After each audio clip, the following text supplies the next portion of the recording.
আসসালামু আলাইকুম, স্বাগতম আপনাকে বিশ্ব নিউজের সর্বশেষ আপডেট-এ। প্রথমে থাকছে শিরোনাম। ইরানের একের পর এক ক্ষেপণাস্ত্রের আঘাতের পর কাতার, আমিরাত, বাহরাইন কি জড়িয়ে পড়বে? ইসরায়েল যুক্তরাষ্ট্র প্রথম দিন যেভাবে ইরানের উপর হামলা চালালো, সৌদির যুবরাজের অনুরোধেই কি ইরানে হামলা চালালেন ট্রাম্প? এতক্ষণ ধরে শুনলেন শিরোনাম, এখন বিস্তারিত। ইরানের একের পর এক ক্ষেপণাস্ত্রের আঘাতের পর কাতার, আমিরাত, বাহরাইন কি যুদ্ধে জড়িয়ে পড়বে?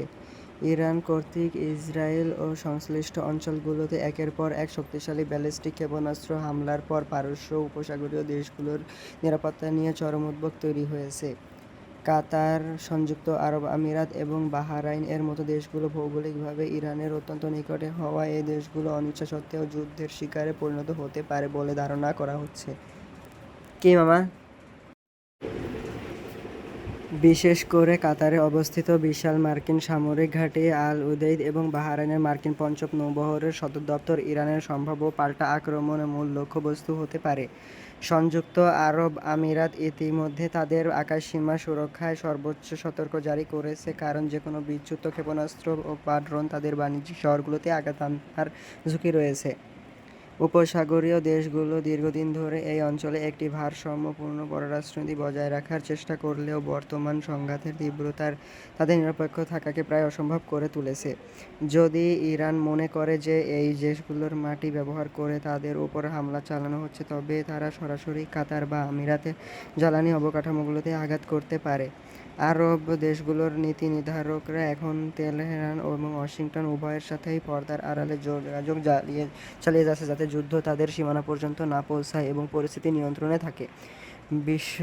বিশ্লেষকেরা আশঙ্কা করছেন যে পারস্য উপসাগরে একবার সংঘাত ছড়িয়ে পড়লে তা কেবল সামরিক লড়াইয়ে সীমাবদ্ধ থাকবে না, এবং এটি বিশ্ব অর্থনীতির লাইফলাইন তথা জ্বালানি সরবরাহ ব্যবস্থা ধ্বংস করে দেবে। বাহরাইন এবং আমিরাত যেহেতু আব্রাহাম অ্যাকওয়ার্ডসের মাধ্যমে ইসরায়েলের সাথে সম্পর্ক স্থাপন করেছে, তাই ইরানের কাছে তারা কৌশলগতভাবে শত্রু রাষ্ট্র হিসেবে বিবেচিত হওয়ার ঝুঁকিতে রয়েছে। অন্যদিকে কাতার মধ্যস্থতাকারী হিসেবে কাজ করলেও তাদের ভূখণ্ডে মার্কিন উপস্থিতি ইরানকে ক্ষুব্ধ করে তুলছে, যা যেকোনো সময় বড় ধরনের সংঘর্ষের সূত্রপাত ঘটাতে পারে বলে মনে করা হচ্ছে। এই দেশগুলোর সাধারণ নাগরিকদের মধ্যে এখন অজানা আতঙ্ক বিরাজ করছে, কারণ তারা জানে যে একটি বড় মাপের যুদ্ধ শুরু হলে তাদের আধুনিক অবকাঠামোগুলো দ্রুত ধূলিসাৎ হয়ে যেতে পারে। উপসাগরীয় কোঅপারেশন কাউন্সিল বা জিসিসি ভুক্ত দেশ সম্মিলিত প্রতিরক্ষা কৌশল তৈরি করতে পারে এবং ভবিষ্যৎ শত্রুর আন্দোলন মোকাবেলা করতে পারে। ইরানের সামরিক কমান্ড স্পষ্ট করে দিয়েছে যে যেকোনো দেশ যদি তাদের ভূমি বা আকাশসীমা শত্রুপক্ষকে ব্যবহার করতে দেয়, তবে সেই দেশকেও যুদ্ধের পক্ষ হিসেবে বিবেচনা করা হবে। এর ফলে কাতার ও বাহরাইনের মতো ছোট দেশগুলো এখন এক কঠিন উভয় সংকটে পড়েছে, যেখানে একদিকে মার্কিন বন্দুকরক্ষা এবং অন্যদিকে ইরানের ক্রোধ থেকে বাঁচার লড়াই চলছে। আন্তর্জাতিক নিরাপত্তা বিশেষজ্ঞরা বলছেন, আগামী কয়েকদিনের মধ্যে যদি উত্তেজনা না কমে, তবে এই অঞ্চলে আকাশসীমা সম্পূর্ণভাবে বন্ধ হয়ে যেতে পারে, যা বৈশ্বিক বিমান চলাচলে ধস নামাবে।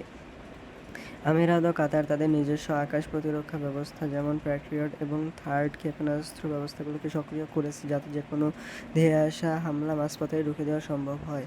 পুরো পরিস্থিতি এখন এমন এক পর্যায়ে পৌঁছেছে যেখানে দেশ যুদ্ধে পড়লেও ডমিনো এফেক্টের মতো বাকি দেশগুলো ধ্বংসাত্মক সংঘাতের বৃত্তে ঢুকে পড়া সম্ভব রয়েছে। বিশ্বের শক্তিধর দেশগুলো এই মুহূর্তে আরব রাষ্ট্রগুলোকে ধৈর্য ধরার পরামর্শ দিয়েছে, কারণ মধ্যপ্রাচ্যে বড় ধরনের যুদ্ধ শুরু হলে তা তৃতীয় বিশ্বযুদ্ধের রূপ নিতে পারে বলে আশঙ্কা করা হচ্ছে। ইসরায়েল যুক্তরাষ্ট্র প্রথম দিন যেভাবে ইরানের উপরে হামলা চালালো, অত্যন্ত পরিকল্পিতভাবে ও সমন্বিত প্রচেষ্টায় ইরানের অভ্যন্তরে তাদের প্রথম দিনের সামরিক অভিযানটি পরিচালনা করেছে, যা অত্যন্ত ভয়াবহ। প্রথম দিনের এই হামলার মূল লক্ষ্য ছিল ইরানের রাডার ব্যবস্থা এবং আকাশ প্রতিরক্ষা নেটওয়ার্ক সম্পূর্ণভাবে অকেজো করে দেওয়া, যাতে পরবর্তীতে নির্বিঘ্নে বোমা বর্ষণ করা সম্ভব হয়।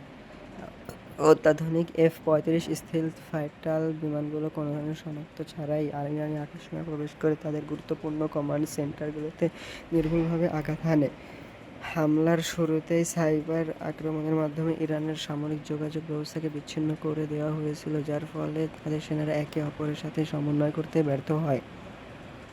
লোহিত সাগর এবং ভারত মহাসাগরে অবস্থানরত মার্কিন যুদ্ধ জাহাজ থেকে শত শত টমাহক ক্রুজ ক্ষেপণাস্ত্র ইরানের পারমাণবিক স্থাপনার আশেপাশে থাকা প্রতিরক্ষাগুলো লক্ষ্য করে নিক্ষেপ করা হয়।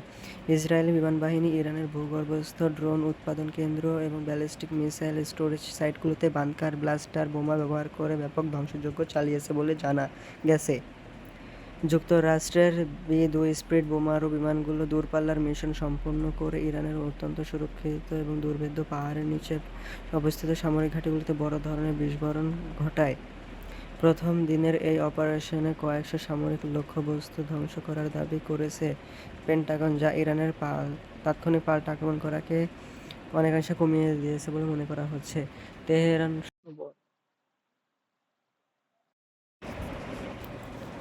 শহরগুলোর আশেপাশে আকাশ প্রতিরক্ষা সাইরেন এবং বিরামহীন বিস্ফোরণের এক ভীতিকর পরিবেশ তৈরি হয়েছিল, যা পুরো বিশ্বে গণমাধ্যমে ব্রেকিং নিউজ হিসেবে আসে।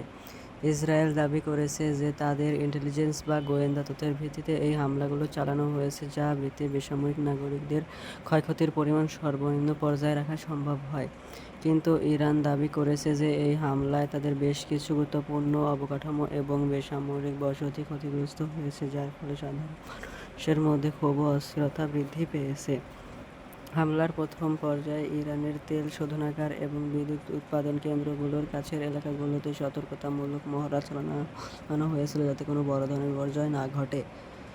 যুক্তরাষ্ট্রের সামরিক বিশেষজ্ঞরা এই হামলাকে সাম্প্রতিক সময়ের অন্যতম নিখুঁত অপারেশন হিসেবে বর্ণনা করছেন, যা ইরানের সামরিক মনোবল ভেঙে দিতে বড় ভূমিকা পালন করবে। ইরানের বিপ্লবী গার্ড বাহিনী বা IRGC এই হামলার পর তাদের গোপন সুড়ঙ্গ পথগুলোতে থেকে ক্ষেপণাস্ত্র মোতায়েন করার চেষ্টা করলেও মার্কিন ড্রোনের নজরদারিতে তা ব্যাহত হয়।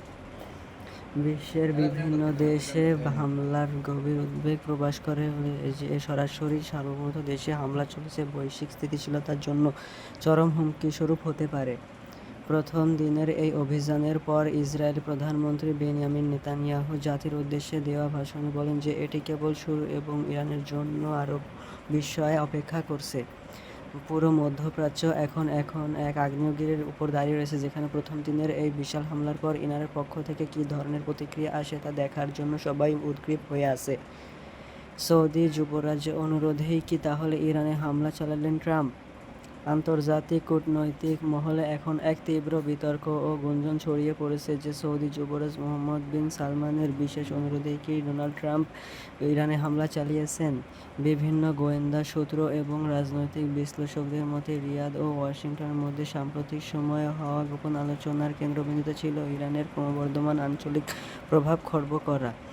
সৌদি আরব দীর্ঘদিন ধরে ইরানকে প্রধান প্রতিদ্বন্দ্বী এবং জাতীয় নিরাপত্তার হুমকি হিসেবে আসছে, যা ট্রাম্পের কঠোর ইরান নীতির সাথে মিলে যায়। কথিত আছে যে যুবরাজ সালমান ট্রাম্পকে এই মর্মে আশ্বস্ত করেছিলেন যে ইরান বিরোধী অভিযানে সমস্ত লজিস্টিক এবং অর্থনৈতিক সহযোগিতা সৌদি আরবের পক্ষ থেকে প্রদান করা হবে। ডোনাল্ড ট্রাম্প তার নির্বাচনী প্রচারণার সময় থেকে সৌদির সাথে সুসম্পর্ক বজায় রেখেছিলেন এবং তেহরানের উপর সর্বোচ্চ চাপ প্রয়োগের নীতি করেছিলেন, যা রিয়াদের জন্য সহায়ক ছিল। অনেক বিশেষজ্ঞ মনে করছেন যে সৌদি আরব সরাসরি যুদ্ধে জড়াতে না চাইলেও আমেরিকার কাঁধে বন্দুক রেখে ইরানকে দুর্বল করার এই কৌশলটি অত্যন্ত সুচারুভাবে গ্রহণ করেছে। ট্রাম্পের এই সামরিক পদক্ষেপের ফলে মধ্যপ্রাচ্যে সৌদি আরবের নেতৃত্ব দেওয়ার পথ আরও প্রশস্ত হবে এবং ইরানের সমর্থিত প্রক্সি গোষ্ঠীগুলোর শক্তি অনেক কমে যাবে বলে ধারণা করা হচ্ছে। হোয়াইট হাউসের ভেতর থেকেও কিছু ইঙ্গিত পাওয়া গেছে যে সৌদি আরবের তেল ক্ষেত্রগুলোতে পরবর্তী হামলার প্রতিশোধ নিতে ট্রাম্প এই কঠোর অবস্থান নেওয়ার সিদ্ধান্ত নেন। তবে সৌদি আরবের পক্ষ থেকে আনুষ্ঠানিকভাবে এই ধরনের কোনো অনুরোধের কথা অস্বীকার করা হয়েছে এবং তারা একে আমেরিকার নিজস্ব সামরিক ও কৌশলগত সিদ্ধান্ত হিসেবে অভিহিত করেছে।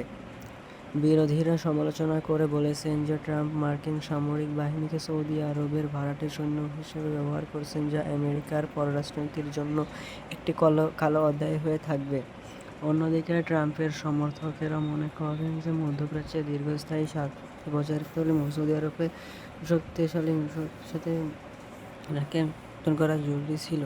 সৌদি যুবরাজ সালমান সম্ভবত মনে করেছিলেন যে ইরানের পারমাণবিক স্বপ্ন পূরণ হলে যা পুরো আরব বিশ্বের জন্য অস্তিত্বের সংকট তৈরি করবে, যা ট্রাম্পকে বোঝাতে তিনি সক্ষম হন। এই হামলার পর থেকে তেহরান এবং রিয়াদের মধ্যে সম্পর্ক এক ঐতিহাসিক তলানিতে গিয়ে ঠেকেছে এবং দুই দেশের মধ্যে সরাসরি ছায়াযুদ্ধ শুরু হওয়ার ব্যাপক সম্ভাবনা তৈরি হয়েছে। ইরান এই হামলার নেপথ্যে থাকা তথাকথিত মাস্টারমাইন্ডদের খুঁজে বের করার ঘোষণা দিয়েছে, যা ইঙ্গিত দেয় যে সৌদি আরবকে এই আক্রমণের জন্য সমানভাবে দায়ী করে। আন্তর্জাতিক সংবাদ সংস্থাগুলোর দাবি করছে যে ট্রাম্প এবং সালমানের মধ্যে একাধিক টেলিফোন আলাপে ইরানের সামরিক ঘাঁটিগুলোর তালিকা এবং হামলার সময় নির্ধারণ নিয়ে আলোচনা হয়েছে। এখন প্রশ্ন উঠছে যে এই দাবি সত্য হয় তবে মধ্যপ্রাচ্যে শক্তির ভারসাম্য চিরতরে বদলে যাবে এবং সৌদি আরব ও ইসরায়েলের মধ্যে অলিখিত শক্তিশালী জোট তৈরি হবে। শেষ পর্যন্ত ট্রাম্পের এই পদক্ষেপ ব্যক্তিগত বন্ধুত্বের খাতিরে নাকি আমেরিকার বৃহত্তর ছাত্র ছিল তা নিয়ে আগামী বহু বছর ধরে রাজনীতির ময়দানে চুলচেরা বিশ্লেষণ চলতে থাকবে।